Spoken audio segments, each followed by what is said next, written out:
Hello, everybody. My name is Cameron Munter, and I have the honor of introducing today's event. I'm a recently minted senior fellow now at the Atlantic Council, and my past with Pakistan, of course, is I was ambassador there from 2010 to 2012.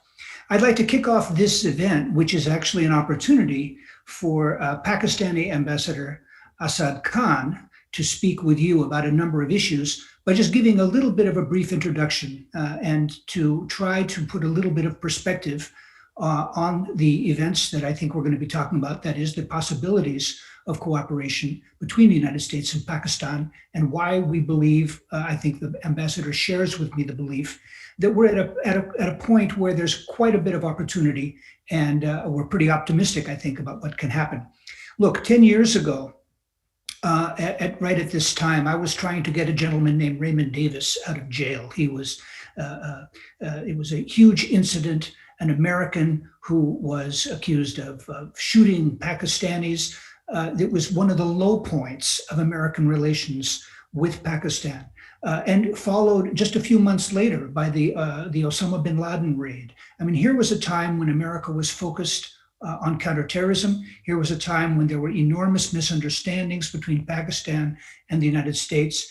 And, we can say 10 years later, there's a lot less of Pakistan in the newspapers. And I would say certainly that's a good thing, because the kind of attention that Pakistan got in those days and the kind of problems that I was compelled to deal with as ambassador were not the kind of things that build friendship. We weren't playing our strong suits. We weren't working on the things that we're best at, which is Pakistani and American affinity for one another, Pakistan and American economic possibilities. No, it was all basically counterterrorism and those kinds of and the misunderstandings at that time.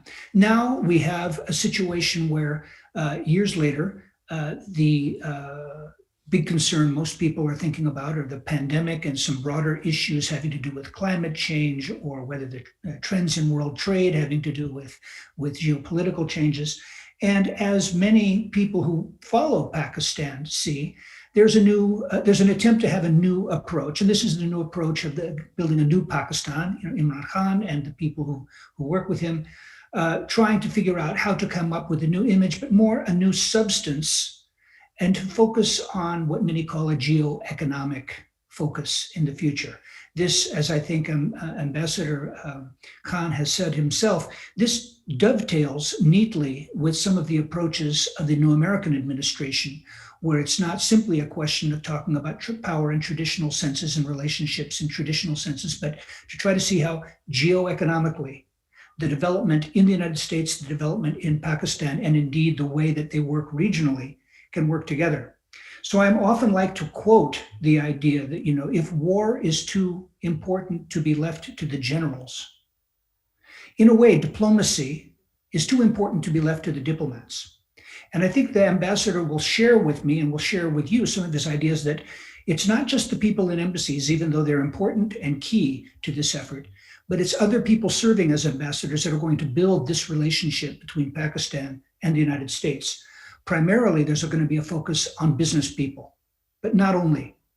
There's the idea of unlocking the potential for business and for trade between Pakistan and the United States, focusing less on the military and the intelligence relationship, important as that might be, but focusing more on the ties between firms.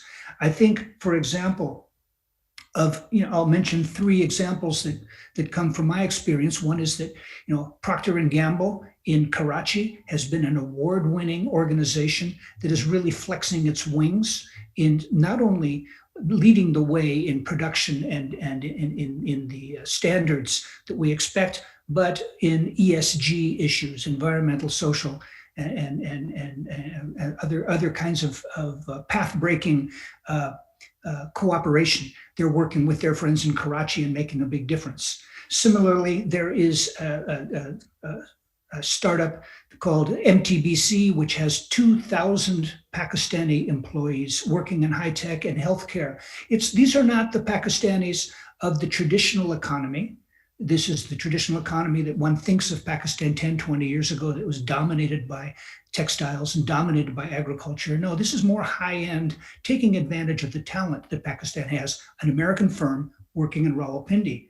And then I would add one more example. There is the Habib University, the first liberal arts university in Pakistan, which is founded now in Karachi, and which works with American universities to try to expand not only the links of traditional universities, but how are universities going to work in civics and governance in the future? What is going to be the future of education for this incredibly young, incredibly talented country? America is already then wading in knee deep, but we do need to have our attitude change, I think, on both sides. I think there are real flaws in the way that Pakistan is portrayed in the United States, and Pakistan has to earn a new reputation as well. It's not only the new Pakistan, but the new Pakistan that perhaps takes care of some of the democracy deficits that it's had, so that this promise of geo-economic growth really has a possibility. So my first point is that in this introduction, I hope that we can have a good chance to talk with Ambassador Khan about the prospects for this kind of, and my screen has gone blank, but I hope that you can still see me, that the prospects for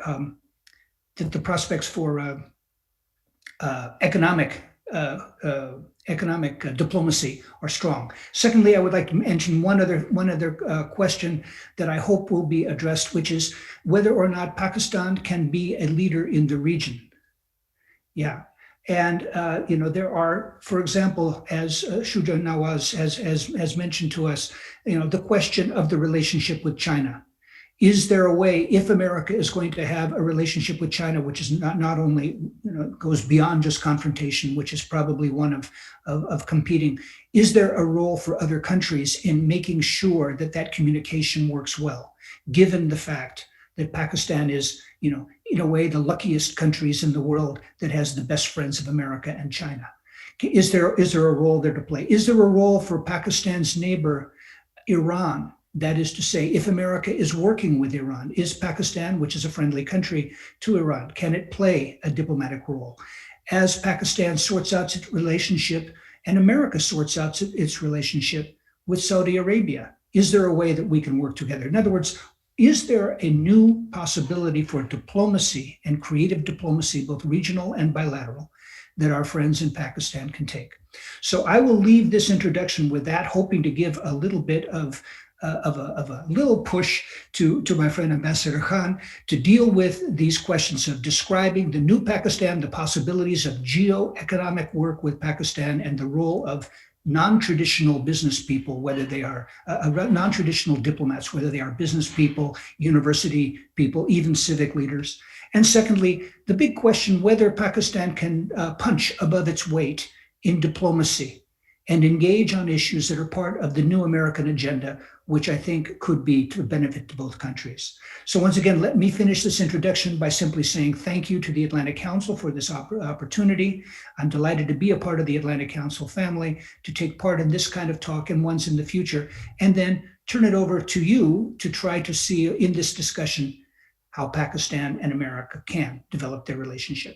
Over to you. Thank you, Ambassador Munter.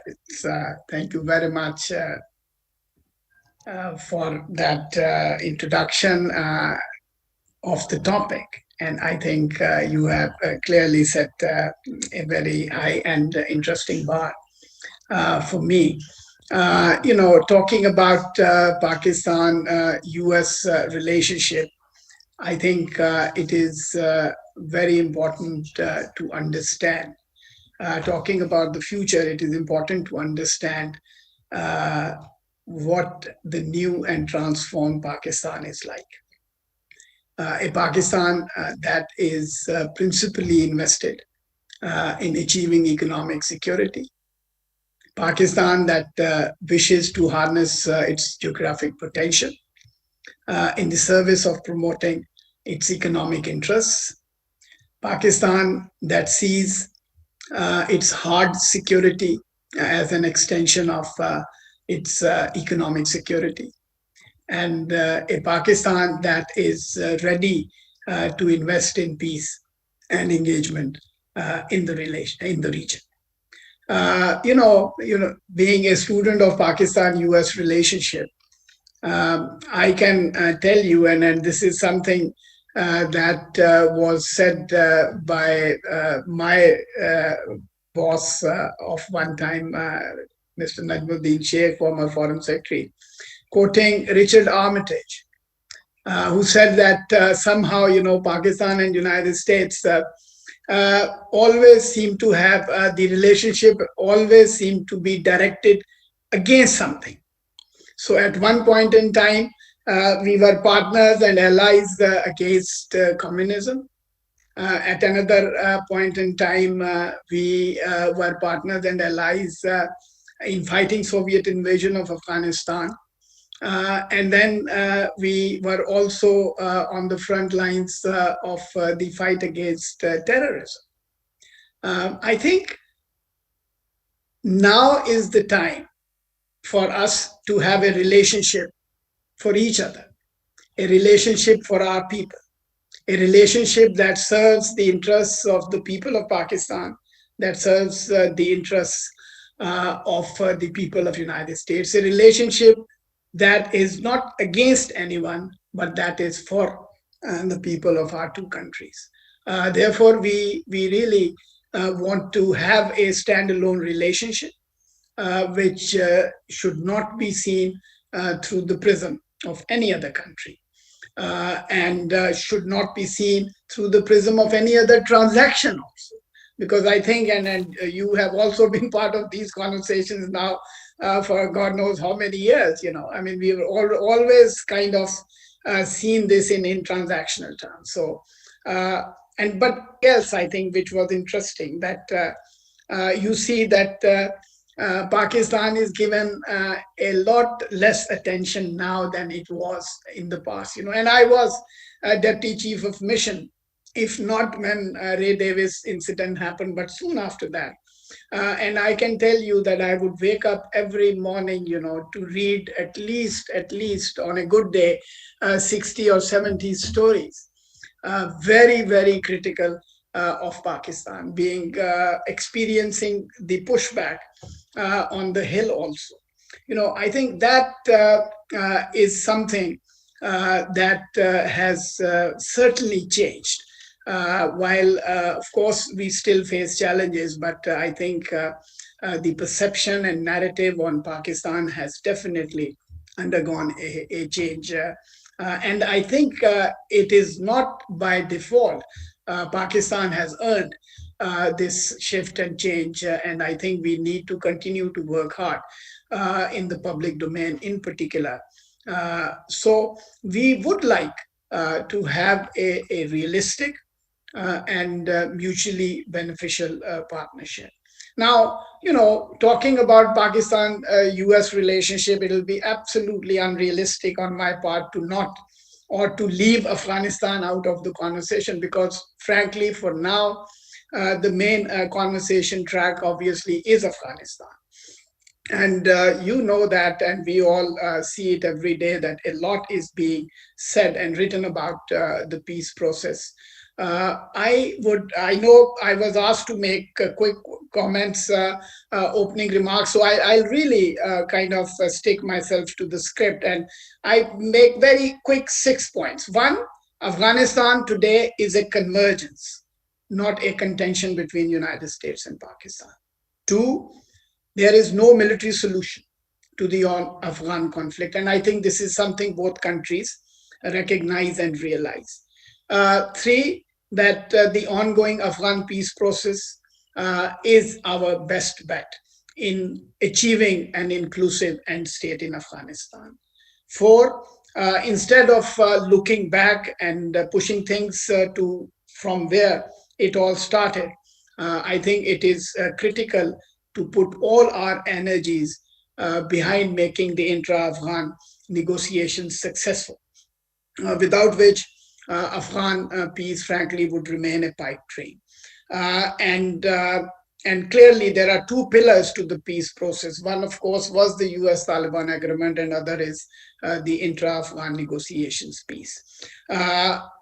Five, peace in Afghanistan is a shared responsibility. To expect only Pakistan to contribute or only United States to do what is required, I think is not fair. I think every country in the region that has a genuine interest in seeing peace in Afghanistan needs to contribute.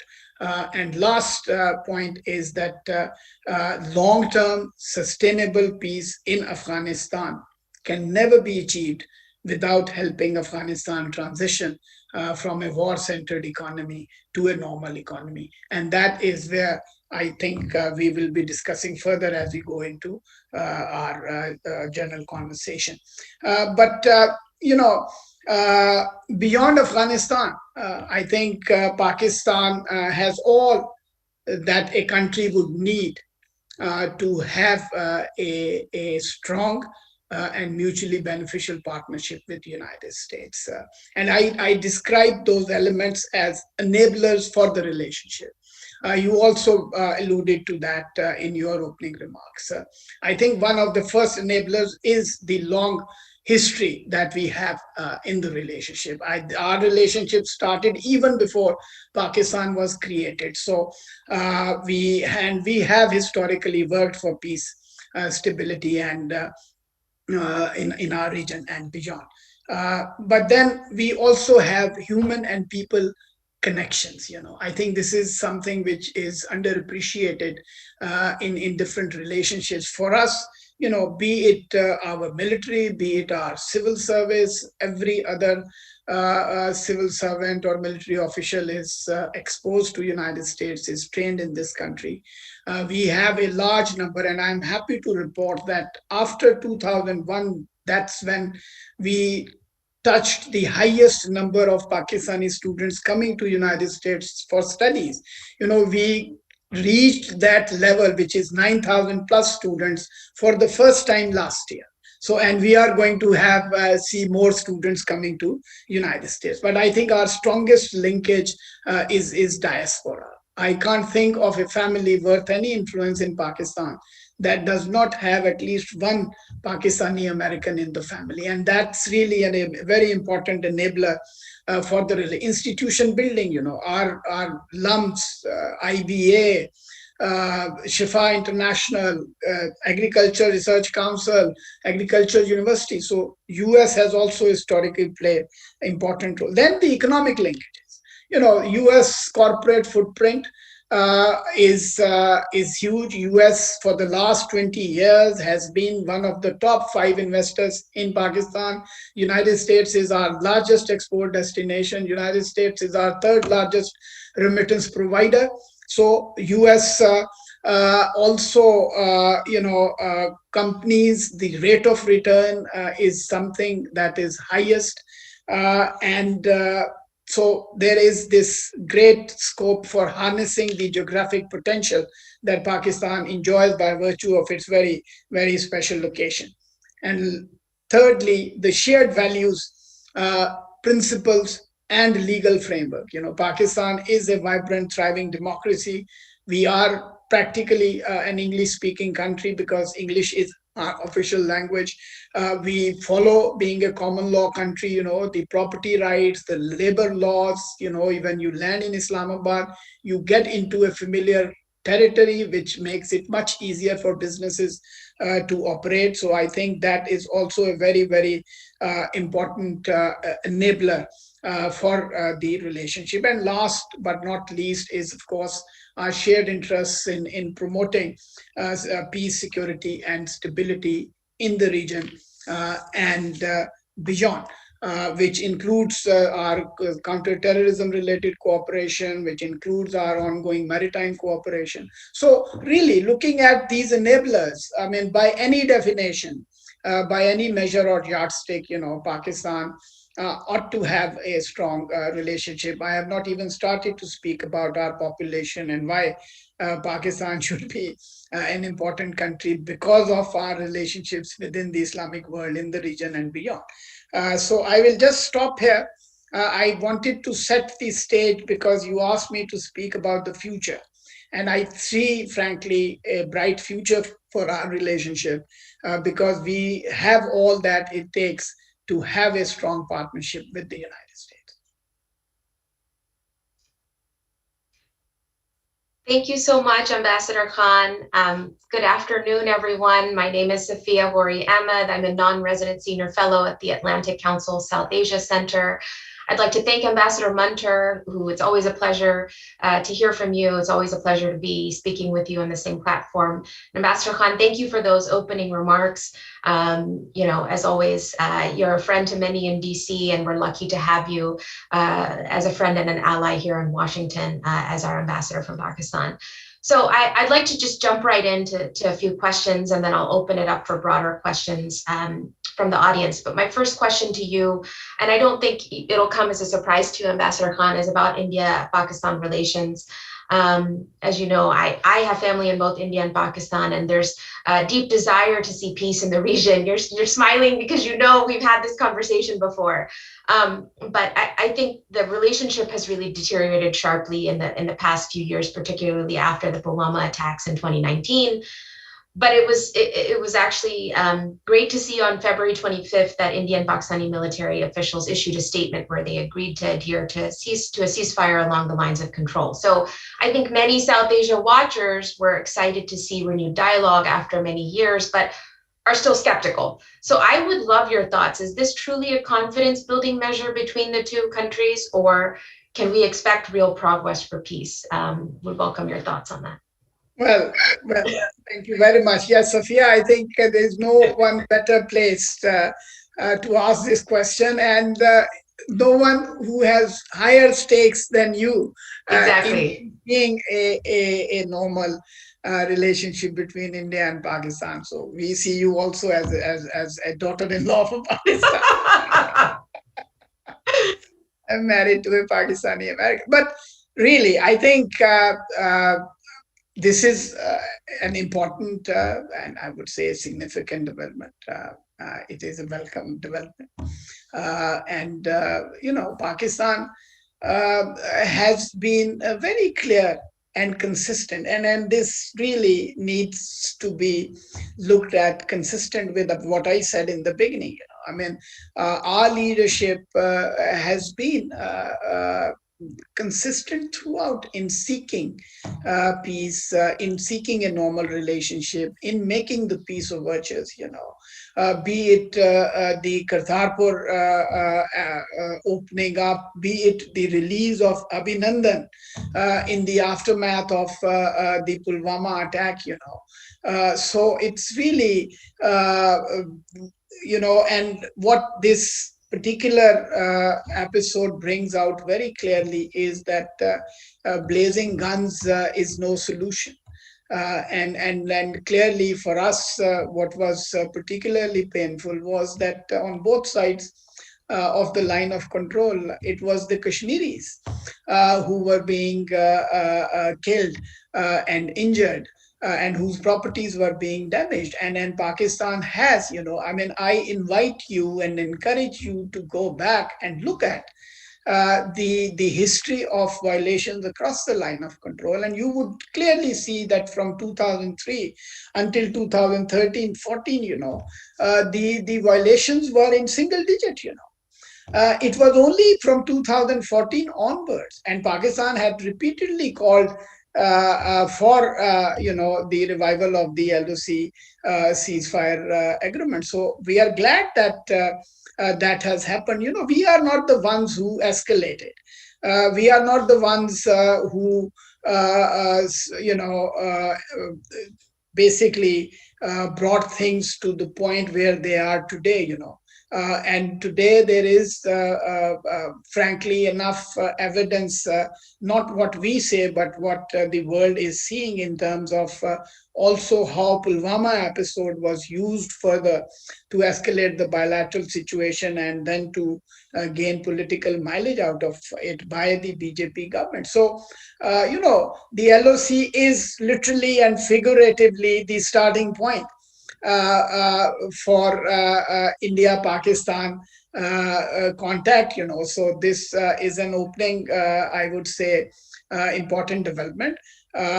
We have been committed to peace. We still are committed to peace, but really, since we are not the ones who have brought things to this point, I think the onus is on India to take good faith actions that would demonstrate their interest in maintaining peace and in seeking normalization. And that, unfortunately, would not come about unless what pushed things to this point is not addressed, which is really the unilateral actions that India took in Kashmir. Thank you. Thank you for that, Ambassador Khan. I'll turn now to Afghanistan. You mentioned in your opening remarks Afghanistan, and there's been a lot of buzz recently about a leaked letter from Secretary of State Tony Blinken, which was addressed to President Ashraf Ghani, and it reflected a lot of frustration on the stalled peace process. And in all fairness, the Taliban have shown very limited interest in meaningful engagement. And so that frustration from the US government and the State Department was really evident.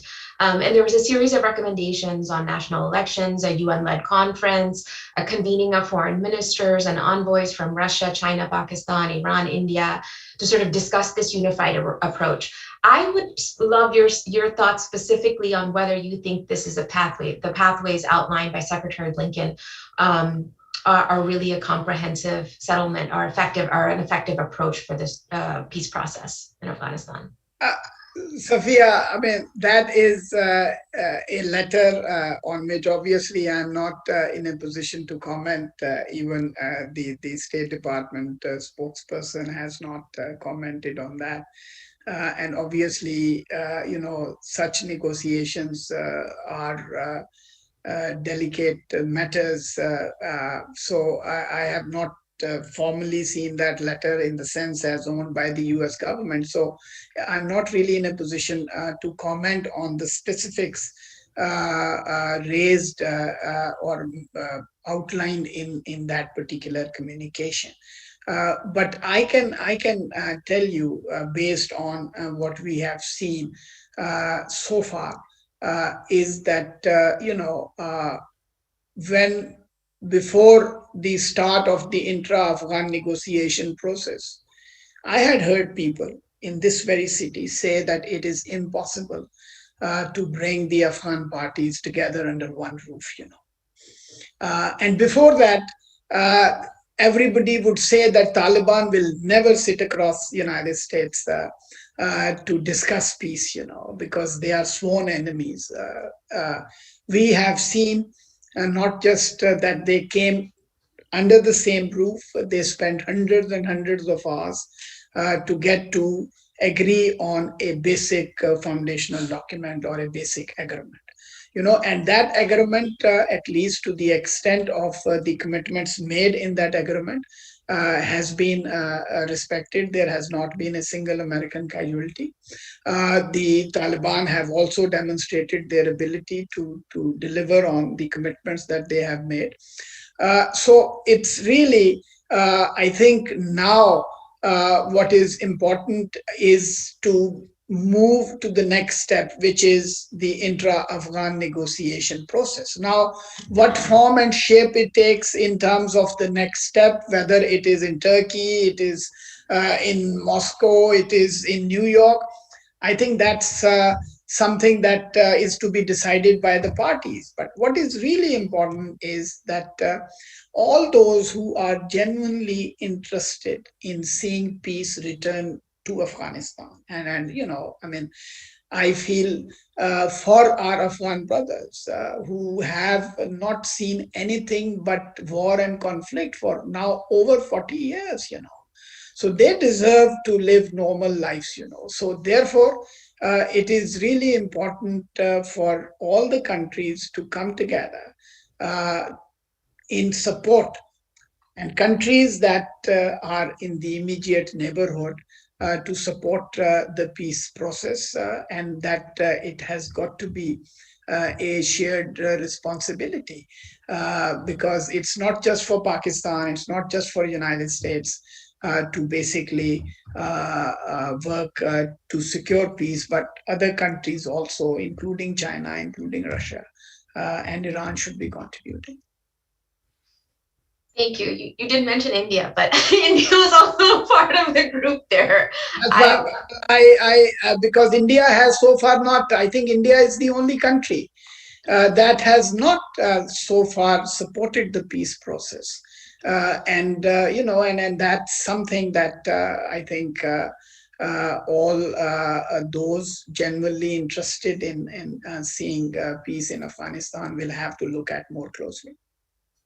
So let me turn to economic diplomacy. And this is something that I've really thought was fantastic, that the Pakistani government has focused on boosting trade and investment more from a business to business perspective, and has spoken quite a bit about economic diplomacy. And some of the instruments, if you think about economic diplomacy, including those from your neighbor, are, export credits, investment guarantees, tax credits and incentives, amending foreign investment laws to allow for foreign direct investment. Can you share some of the investments that the Pakistani government is putting forward to attract US investors? I think the government of Pakistan has one of the most liberal and attractive investment regimes in the broader region, and when I have to basically go out and make a case for Pakistan and why people should, or countries should, consider investing in Pakistan. Pakistan is a country of 220 million people. We have a growing middle class that has hunger and appetite for a range of new products. Our cost of production, our human resource, both in terms of their age bracket. Our average age, median age is 23.9 years. Just to give you one reference point, in Japan it is 46.9 years. So we are almost half of what they have, and we have also given, as I said, incentives in tourism sector, incentives in agriculture sector. Pakistan has, before we became independent countries, the areas that are today part of Pakistan used to produce food and grain for entire United British India. So there is this enormous potential, and countries and companies are already seeing that potential. Kargil has gone back into Pakistan and they have made investments, and we are doing everything to facilitate. Similarly, technology sector is also, we have all those incentives listed on the Board of Investments site, where it clearly outlines, but I think in terms of improving the regulatory environment, Prime Minister is absolutely keen. And for that reason, he had actually given the target, and we still have not seen the figures for 2021, but we have taken about 300 reforms in 1 year, and have been successful in moving from 136 to 108 on the ease of doing business list. So this reflects, we have also lifted restrictions on business visas. The US businessmen can actually get visas on arrival in Pakistan. To facilitate visas, we have actually switched to e-visa system, and the limit also for visas has been increased up to 5 years. So we are doing all these measures in terms of facilitating the travel, in terms of creating a better regulatory environment. Thirdly, addressing the challenges and concerns that US companies are facing, and they may vary from company to company. So we are ready. I am personally engaged, and our leadership in Pakistan is also, and we regularly interact with US businesses here to hear them out. Because ideally, we would want them to act as champions for Pakistan. Thank you, Ambassador Khan. And I am going to get to questions from the audience, but I have one question on China for you. You knew that was coming. China is by far Pakistan's largest trading partner, accounting for a quarter of all of Pakistan's imports, while the U.S. accounts for only 5% of imports. The U.S. is currently Pakistan's largest export destination, which is mostly for textiles, as you know. And overall, U.S.-Pakistan trade volume is much lower than when you compare it to Pakistan-China. But with the growth of CPEC in Pakistan and China's free trade agreement, Pakistan and China are growing closer at a time when many countries, including the U.S., are viewing China with greater concern. How can Pakistan navigate these two relationships, given its close ties to China and its desire to strengthen its relationship with the U.S.? Well, that's a challenge that I think diplomatic establishments across the globe, not necessarily in South Asia alone, will have to deal with, and we genuinely believe that, South Asia should be an arena for cooperation rather than confrontation, and then Pakistan has, over the years, over the decades, maintained good relations with both China and United States. And as I said in my opening remarks, that we would not really want to have a relationship against anyone or anything. We would like to have a relationship that serves the best interests of our people and people of United States, and where we can create win-wins.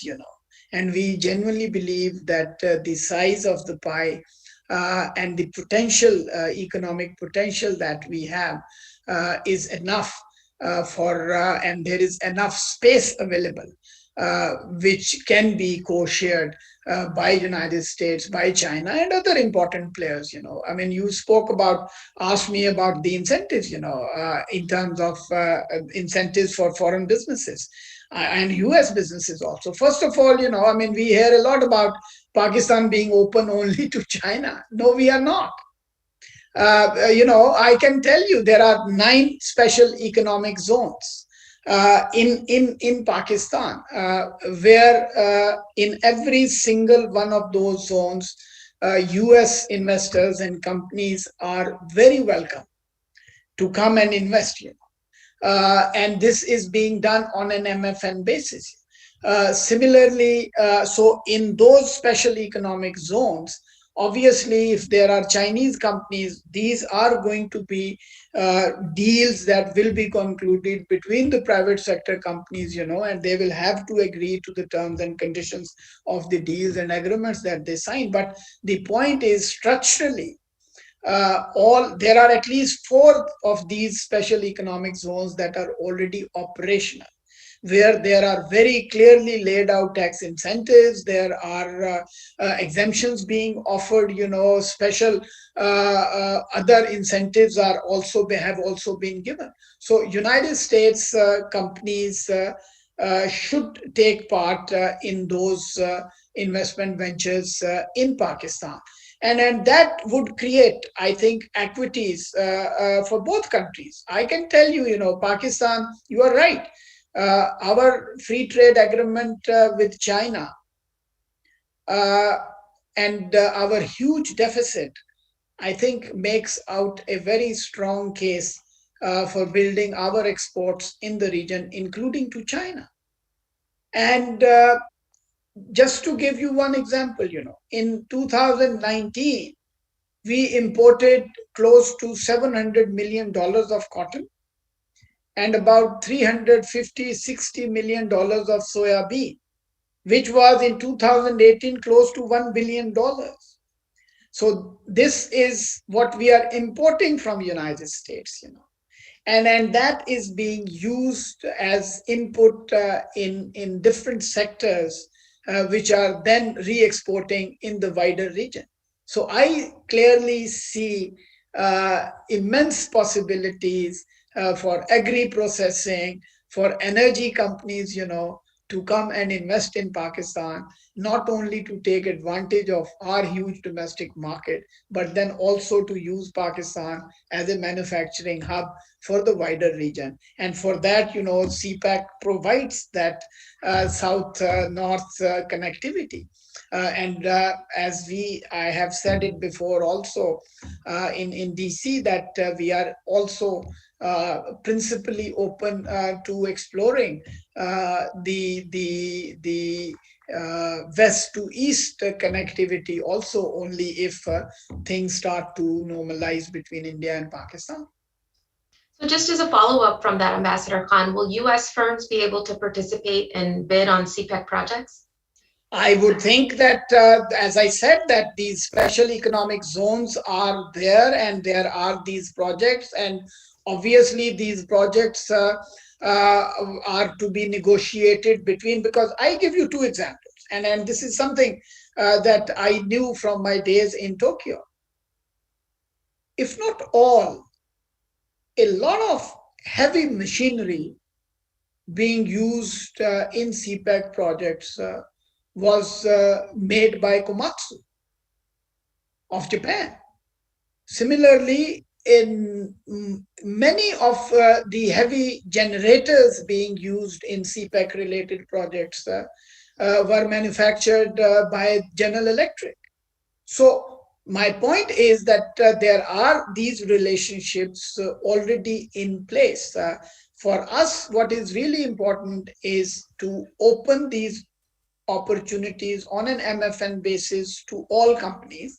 And then it is for those companies to sit across the table and negotiate deals that will basically benefit them. And the market size, the regional marketing potential is definitely there. Thank you. Thank you. So now I'm going to turn to questions from the audience, Ambassador Khan. The first one I have is, what role does Pakistan foresee itself in the Indo-Pacific strategy of the United States? First of all, I think this is something that I've been hearing a lot over the last several years, but clearly this is still, I would say, a work in progress. And there is still nothing concrete that one can relate to and one can contribute to. In terms of the broad principles, in terms of seeking international cooperation, in terms of believing in rule of law and due process, in open sea lanes, I just give you one example. We just concluded the 2021 Aman naval exercise in Karachi. Pakistan is an Indian Ocean littoral state. Pakistan is an important Indian Ocean rim country. We organized that 45 countries participated. And I think this was probably first time in that part of the world that we had navies from Russia, we had Navy from United States, we had Navy from China, we had Navy from Japan. So it really, I think, tells you a lot about how and where we want to go and where we see ourselves, in terms of working with our partners in the region and beyond to make sure that there is free flow of commerce, trade in that part of the world, and that Pakistan is equally open to those that are interested in exploring potential possibilities in Pakistan. Thank you. I'm going to turn to my next question from the audience, which is, what three specific areas of the US-Pakistan bilateral relationship do you hope to change in a positive way during the new, still young Biden administration? I think we, frankly, while during President Trump's time, we heard a lot about his keenness to deepen and broaden economic relationship. Frankly, and unfortunately, very little actually happened in concrete terms. I remember the then president, saying that he would like to see our business and economic relationship grow by 20 times. uh, I would really like to realize that and make that happen. And frankly, as we were discussing before this session, I see the potential for that. And the new Biden administration, which is more process oriented, which is more invested in structured dialogue and engagements, and the last trade investment framework consultation, which I was part in Islamabad in 2016, were held during Obama administration, led by Ambassador Froman. So I would really like the business and economic part of our relationship given concrete shape and to be explored aggressively. So that's the first one. The second one that I really would like to work is to expand our educational scientific cooperation, because I think that's one area where our the potential is really underexplored. Pakistan being the fifth or the sixth largest country in the world, and an English speaking country in many ways, with our medium of instruction as English, I think to just send about 9,000 students is not enough. We would really want to create a knowledge corridor and work in bringing more students learning, because this, I believe, is the best takeaway from United States of America. And the last one that really I would like to, which is again linked to the first one in terms of working specifically on technology and agriculture, because I think these are the two areas where one, because our own diaspora is here, there are a number of very well-performing Pakistani American companies who are interested, and we would like to see their footprint expand. And then the mainstream companies, we would like Amazons, the Googles, the Facebooks, and the YouTubes of United States come to Pakistan. So technology and then agriculture, because agriculture was a golden era in Paki agricultural cooperation. And I tell you, because, even with the yields that are 30-40% less than the regional average and the global average, Pakistan is still a major rice producer. We are still a major cotton producer. We are still a major sugarcane producer, and we are also leaders in some of the fruit production.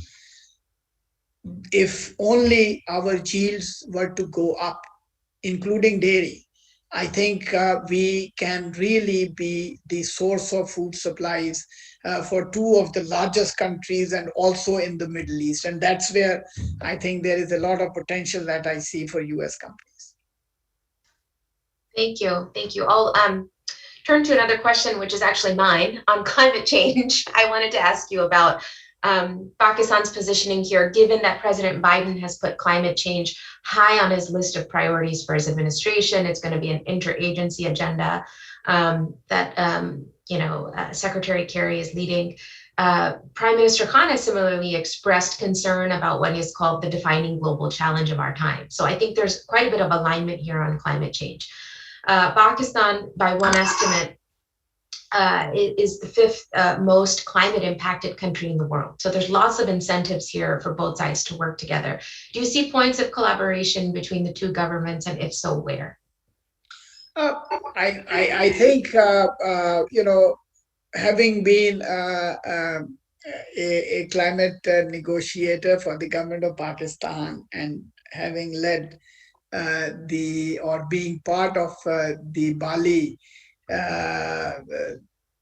meeting, COP in 2007, which came up with the Bali Plan of Action, which had those four pillars. It was adaptation, mitigation, technology, and finance. And I think these are the four pillars around which all subsequent global climate deals have been structured and built.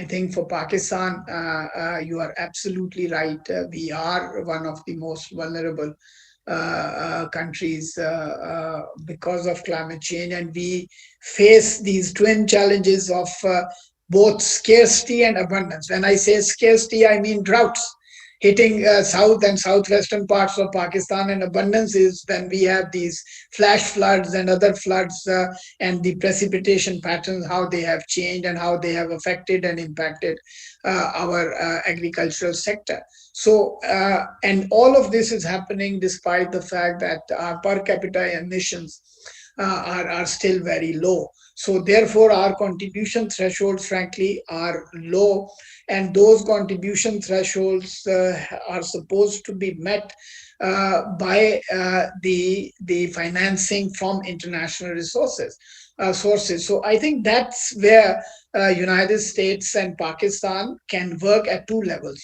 I think you're right. Our Prime Minister is someone who is personally committed, and his billion tree tsunami, not just that part, but also in terms of putting more emphasis on renewables, basically making our energy consumption more fuel efficient and less emission prone. So he has a personal commitment to this, and of course President Biden, by appointing Secretary Kerry, and already I think United States is working to organize a summit. So we look forward, we see this as an important area of cooperation, both bilaterally as well as multilaterally. Because this is one of those global commons where all of us need to work together. And not just that, I think one other area where we feel that Biden administration ought to come out and work and collaborate, and they are actually, I must say, is COVID. Because what the Trump administration did was to identify Pakistan as one of the priority countries when it comes to COVID-related cooperation. But that was happening mostly through the bilateral streams because United States had come out of WHO. So United States is back in WHO COVAX program. We are benefiting from that. So we would like to explore both the multilateral track as well as bilateral track, because frankly, as long as my neighbor is not well or is COVID infected, no matter what I do, I will not be securing myself. That's right. No, that's right. So I have a question from the audience. The question is, Freedom House's downgrade of India to partly free has received substantial attention, including by the Pakistani media. Pakistan, however, is rated as not free. Per your opening comments, you clearly disagree with this assessment by saying that Pakistan is a vibrant, thriving democracy. What is your view of free organizations like Freedom House? Do you think they are mistaken in their assessment? No, I won't say that. But what I do want to bring out to you is that you have to go to Pakistan and experience the noisy, vibrant democracy that we have there. It may not still be ideal, but if you watch some of the media shows taking place, we have had third consecutive peaceful transition from one elected government to another elected government. We have consistently demonstrated the ability to resolve issues between political parties through dialogue and concession. The media is performing the important role of acting as a watchdog. The judiciary is taking on the government, and challenging government wherever it can, and so a active and quite well-informed civil society is there. So And the government, I remember, and I say this with responsibility because I remember those days also when the reports on some human rights being violated used to be broken by foreign media houses and agencies. BBC would carry the report, Voice of America would carry the report, Reuters or someone else.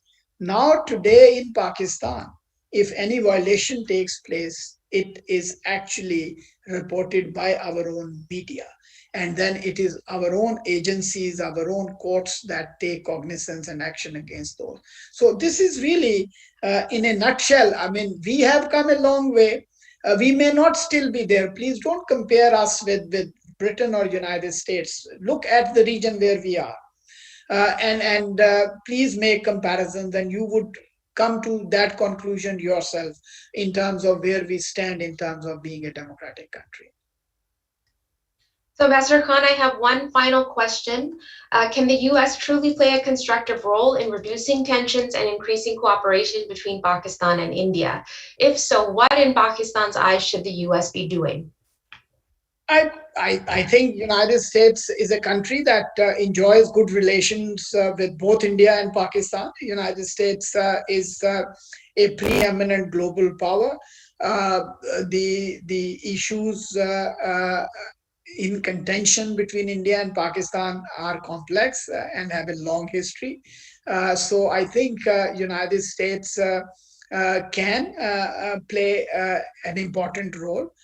United States has historically played an important tension diffusing role in our region, and that role is because I think a peaceful South Asia, a peaceful India and Pakistan relationship also serves the interests of United States and other key players in the region. Thank you. Thank you so much, Ambassador Khan, for participating in today's discussion. I really appreciate you taking the time to be with us today and answer our questions. I'd like to also thank Ambassador Munter for his opening comments and participating in today's discussion. And finally, thank you to the South Asia Center and the Atlantic Council, Irfan Nuruddin and his entire team, Shuja Nawaz and others who have been instrumental for their support and otherwise in making sure this program and event were successful today. So thank you all for listening in, and thank you all for participating in today's conversation. Thank you so much, Ambassador Khan. Thank you so much, Sophia. Such a pleasure. Such a pleasure. Thank you. All the best.